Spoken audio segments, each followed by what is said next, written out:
السلام عليكم، مرحبا بكم مع تسنيم. ان شاء الله تكونوا كامل لاباس. اليوم راح نقدم لكم تحليه اقتصاديه وتجي بزاف بنينه.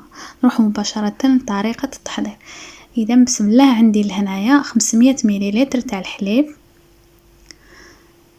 نضيف عليهم 3 ملاعق كبار ماشي معمرين مليح مايزينا،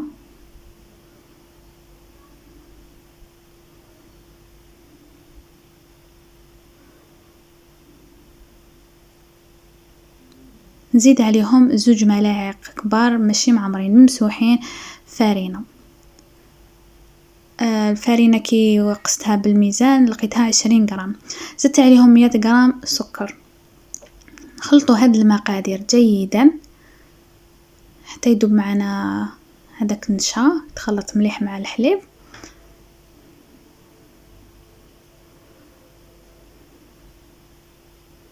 من بعد نروح نحطو فوق النار، ما تكونش بيان سور قويه، تكون هادئه. نبقى غير نخلط حتى يعقد معايا الخليط.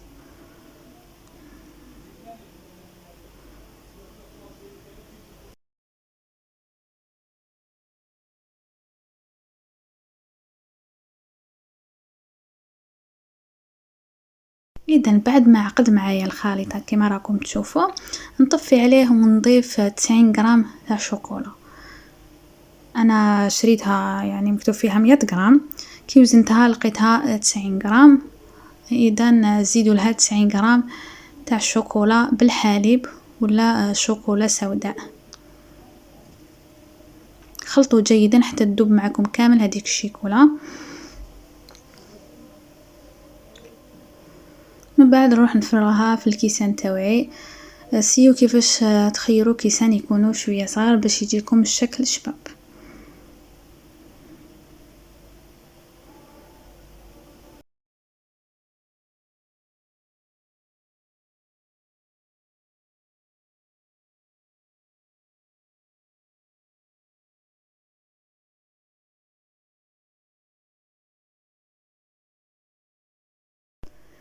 نعمر الكيسان تاعي حتى يلحقون للنص، تعمروهمش كامل باش نزيدو من الفوق الطبقه الثانيه.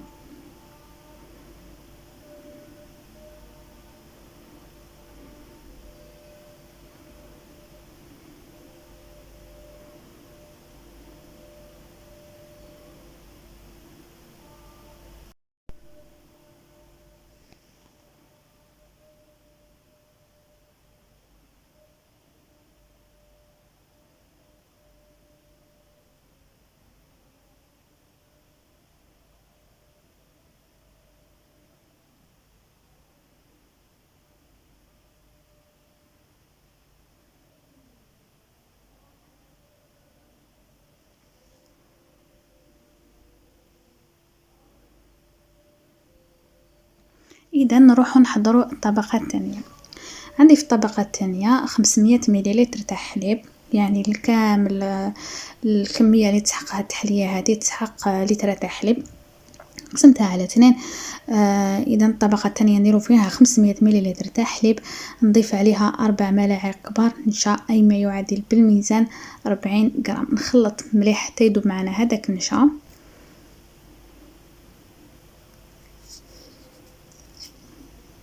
عندي لهنا 100 غرام سكر، نفس الكميه اللي درناها في الطبقه الاولى اللي نديروها في الطبقه الثانيه. عندي 100 غرام سكر، نحط في كسرونه ولا في مقله، مقله خير باش تسهل لكم العمليه.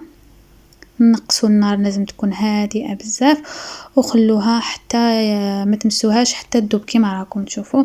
ولو عندكم اللون ماشي بني، يعني كما الكراميل.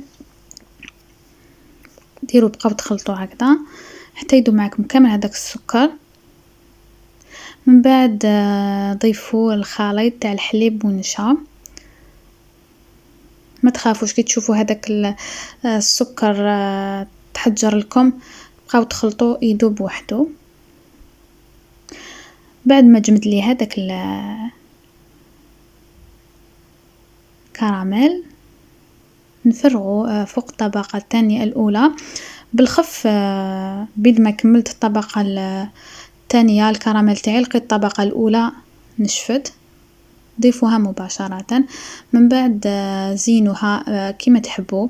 انا كان عندي شويه تاع الفرميسال هذاك تاع الشوكولا، زينتو بها وانتم زينوا كيما تحبوا كيما راكم تشوفوا. تحليه بزاف بنينه وسريعه، تحضروها بالخف.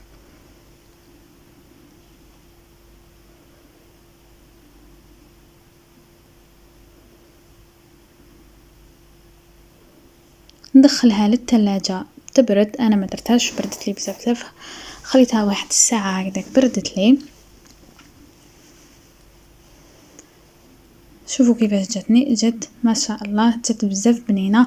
نتمنى تجربوها ودعموني بالاشتراك تاعكم، وحطوا لي كومونتير جميل عجبتكم الوصفه تاع اليوم.